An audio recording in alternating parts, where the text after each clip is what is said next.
everyone. Welcome back to Relax with Animal Facts. I am Steph Wolf, and today I am going to be learning with you about our furry, scaly, or possibly even slimy friends. And in today's case, it is definitely going to be a slimy friend of ours, because we are covering the so wonderful frog.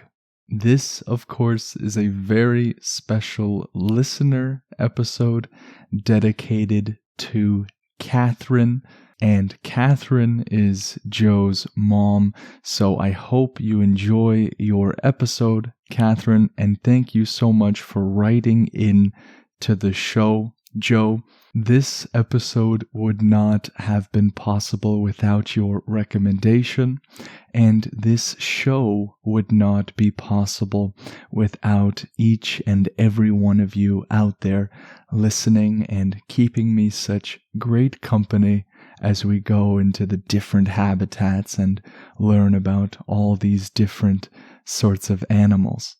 So I know that we have covered the poison dart frog already, but we have yet to cover frogs in general, which is what we're going to do today.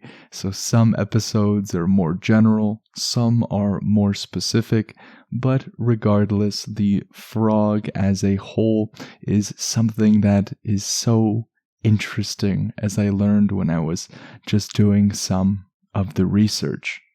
So this episode is coming out on a Tuesday instead of a Monday. I am trying to figure out the best schedule between my jobs to record these episodes and to go into these habitats with you guys. So I appreciate all of your patience. Again, I am unable to give updates as to what's going on with the show, particularly because the Instagram page is sort of locked out, or rather, I have been locked out from it. So if anyone out there has any connections to Instagram or knows how I can regain access in the shortest amount of time, please write into the email and let me know. So if you want to learn about a particular animal, you can either send a message to relaxwithanimalfacts@gmail.com, or in a normal circumstance when I have access to the Instagram page, you can also follow and send a message to relaxwithanimalfacts on Instagram. So let's go straight into the review of the week, which is coming from Harry S25, who wrote in on Apple Podcasts. And Harry wrote all the way from Great Britain. And Harry writes, "I just found this podcast, and as an animal lover, it is amazing that I can relax and get ready for bed and learn about animals. Would definitely recommend." I am so happy, Harry, that you enjoy the show as an animal lover and as a podcast lover too, I suppose. I always get very grinny and stupid looking reading these reviews, as some of you long-term listeners and even some of you new people out there that have just started listening to the show, you will learn to discern my voice when I am smiling with a big stupid grin on my face or when it is just sort of flat, but I am usually smiling, which is what makes that task maybe a bit more challenging. If you love the show and it has helped you to relax or to learn, and you want to show your support for the show, leaving a review on Apple Podcasts is one of the biggest things that you can do.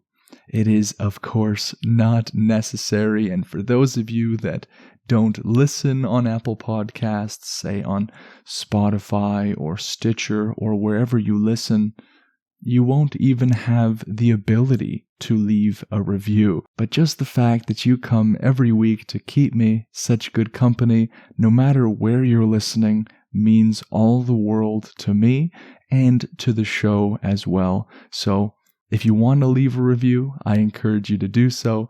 If not, I am so happy that you are still here to join us every week. So before we get into the portion of the show in which we are waiting for, I am just going to say where I got my facts from, because without these websites and without these facts, I would not have been able to make this episode.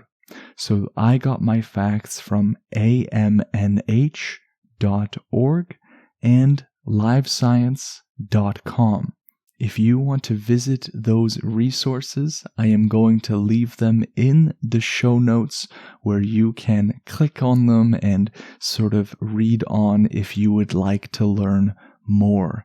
They also have many other animals and topics, so I encourage you to go look into those if you want to learn more. And let's get straight into the show.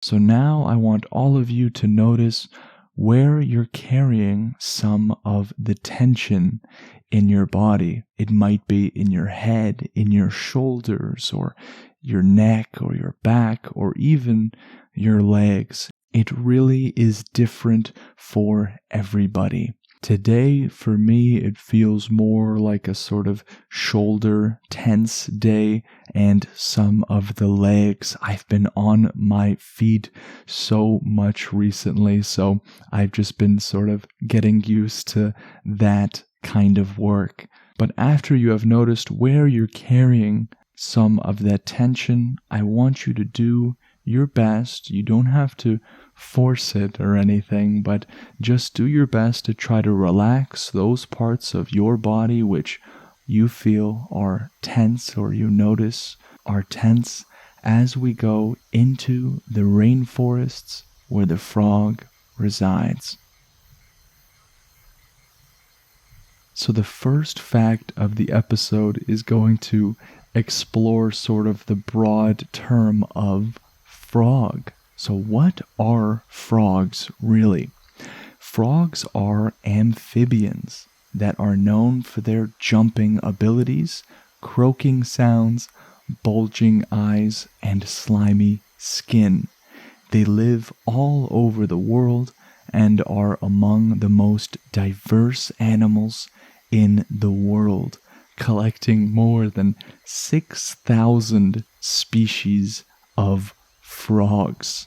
And maybe that term amphibian is something that you're not necessarily too familiar with, or maybe you've heard it so many times and you never really thought about what it meant.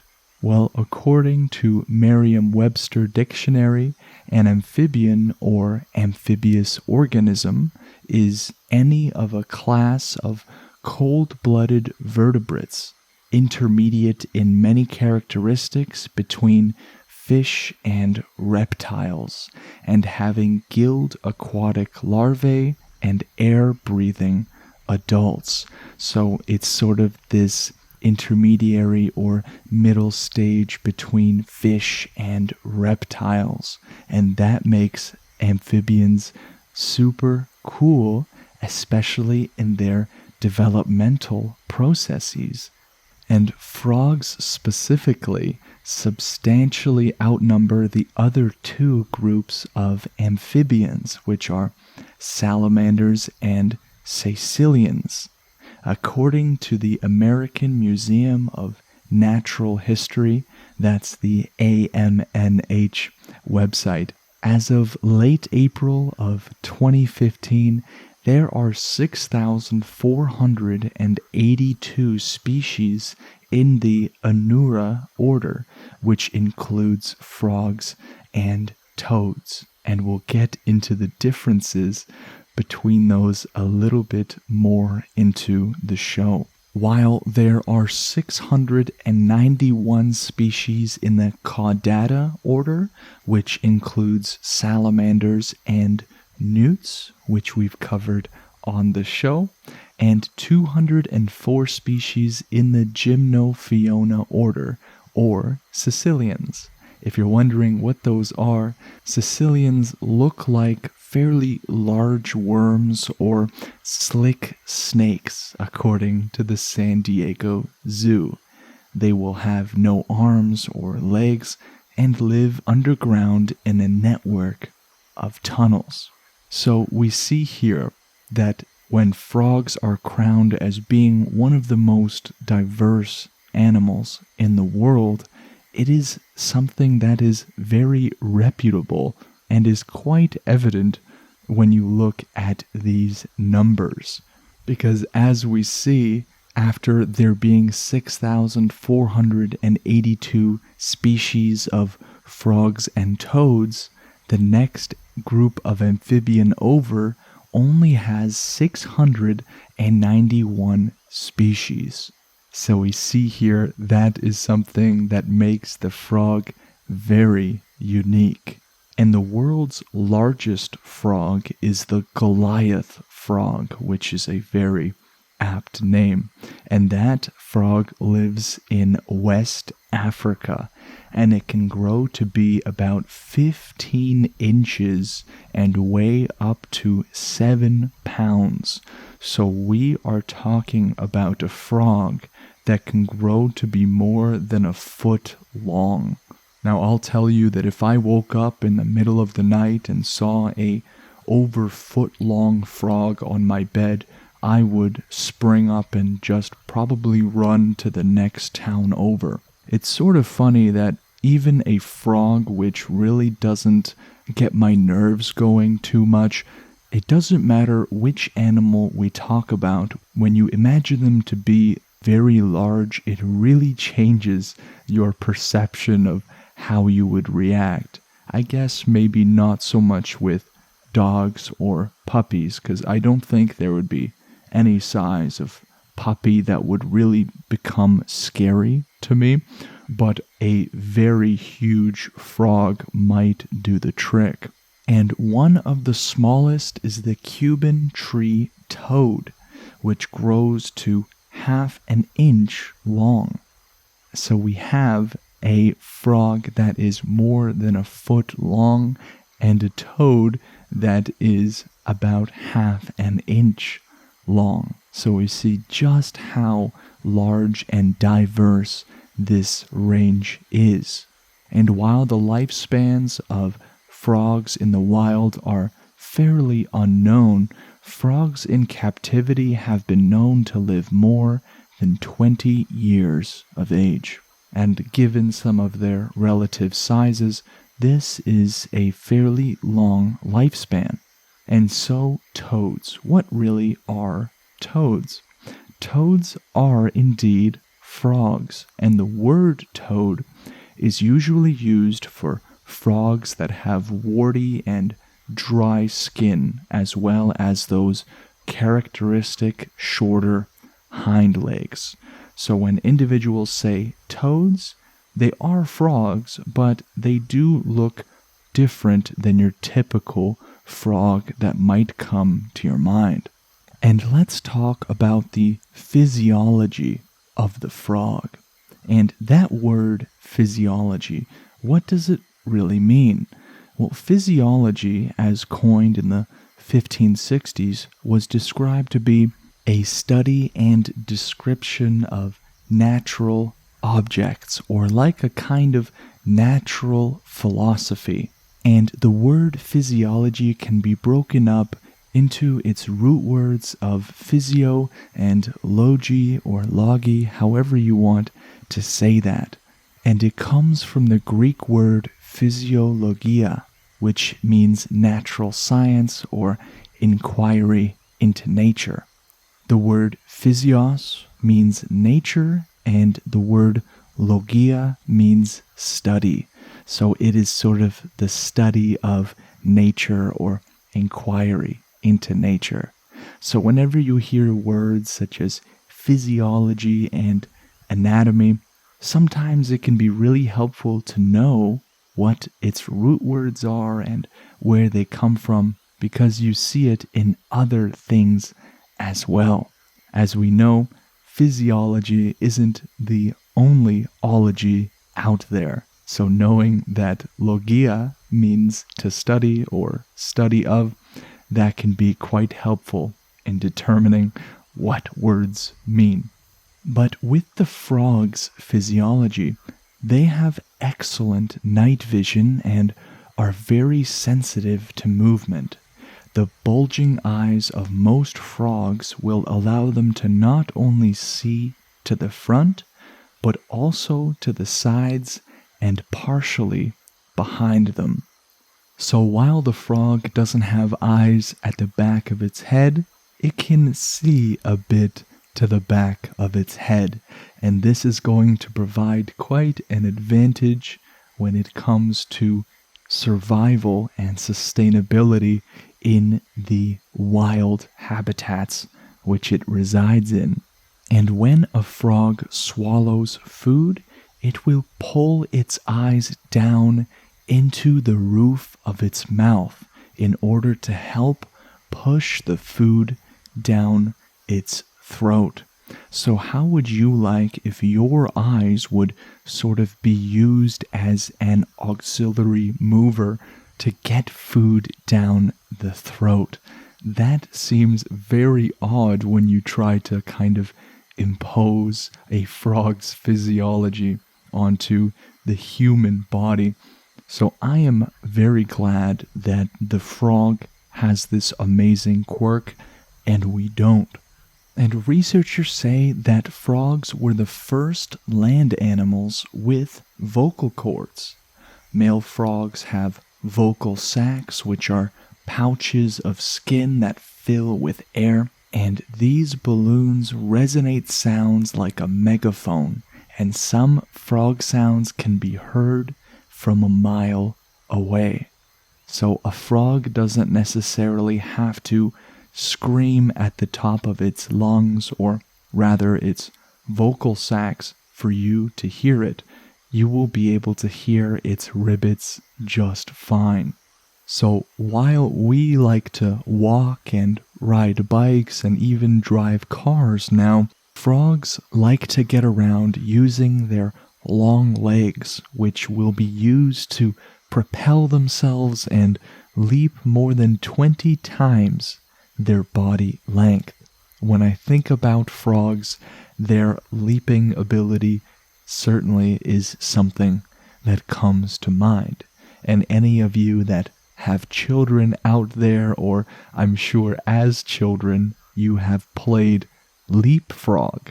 And I actually know some adults that I still see doing leapfrog here and there.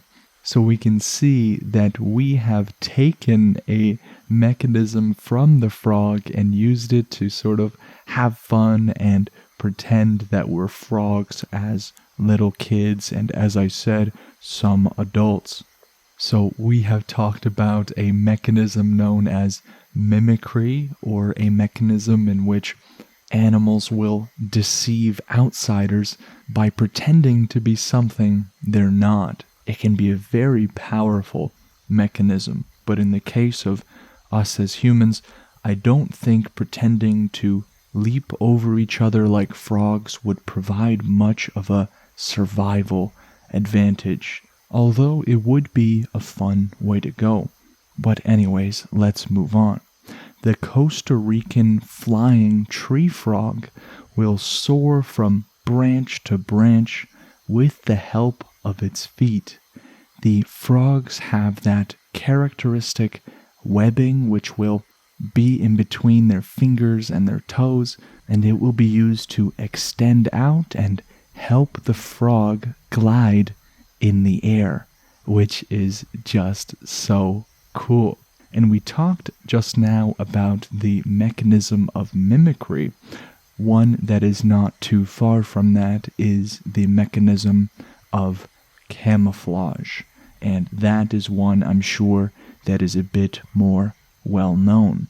So while we might use camouflage for tactical purposes in the military or other sorts of settings, the frog will use it as well to blend into the environment. The budget's frog will be a muddy brown color, which will allow it to blend with its background and stay undetected. And then you have other frogs such as the Vietnamese mossy frog that has spotty skin and bumps to make them look like the surrounding little clumps of moss or anything similar. And many poisonous frogs, such as the golden poison frog or dying poison frog, are boldly colored to warn predators of their dangerous toxic skins. So while to us, really colorful frogs might just look very beautiful and interesting, it is there for survival reasons. Some colorful frogs, such as the Fort Randolph robber frog, have developed the same coloring as a coexisting poisonous species, which would land it in the realm of a mechanism of mimicry, where they will take on the appearance of another kind of animal to increase their chances of survival. So although these frogs don't have toxic skin, their mimics may gain protection from predators by looking like their dangerous counterparts. And that is just so cool.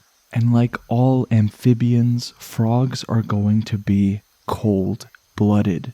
Now, this doesn't mean that their blood is necessarily icy cold, but their body temperatures change with the temperature of their surroundings.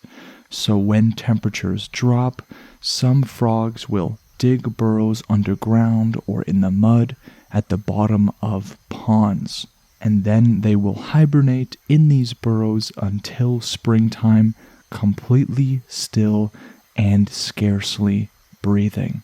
So we, as human beings, are warm-blooded, and we have to eat constantly and provide our body's energy as our body uses that energy to warm itself up and keep our bodies at an optimal temperature. The frogs, however, as we see, are quite different. The wood frog can live north of the Arctic Circle, surviving for weeks with 65% of its body frozen. This frog uses glucose in its blood as a kind of antifreeze that concentrates in its vital organs and will protect them from damage while the rest of the body freezes completely solid. Isn't that just incredible? So many of the species and different animals that we cover on this show really provoke a sense of awe in me, and I'm sure in many of you. We are talking about an animal that is able to utilize glucose as an antifreeze to keep itself alive during some of the coldest temperatures that I've experienced here in Canada, and I'm sure much colder. The Australian water-holding frog is a desert dweller that can wait up to 7 years for rain, and it will burrow underground and surround itself in a transparent cocoon made up of its own shed skin. So these are just some examples where the frog can survive some very extreme conditions. So for the final fact of the episode, let's talk about the word frog. Where does it come from? Well, the Old English froga is a diminutive of frosk or forsk, frox, which is all sort of this frog word, is a common Germanic word, but with different formations that are difficult to explain. but likely comes from this sort of root idea of the word hopper. So that is very cool. Some of the etymologies of words can be challenging to trace, and I'm sure for some researchers can be quite a pain to try to discover. So I have learned some pretty amazing things about the frog, and I am so excited to get into more frog species in the future. If you have any animal that you would like to learn about, it can be very specific, it can be very general, please feel free to send me an email to relaxwithanimalfacts@gmail.com, or you can follow the Instagram page Relax with Animal Facts and send a message to that account. And when I am able to, hopefully one day, get back into it, I will add it to the list that is ever growing of your wonderful suggestions. Thank you to those of you who make this show possible and make it just such a joy to do.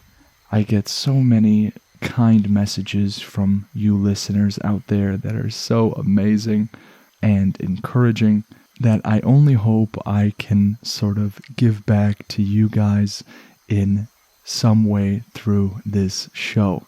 For those of you that support the Patreon or are subscribed to the YouTube channel, where I will be uploading additional bonus episodes that are of extinct animals and whatnot, your support does not go unnoticed. I hope that you enjoyed this episode of the show, and I look forward to seeing you in the next podcast episode with the next animal. Take care.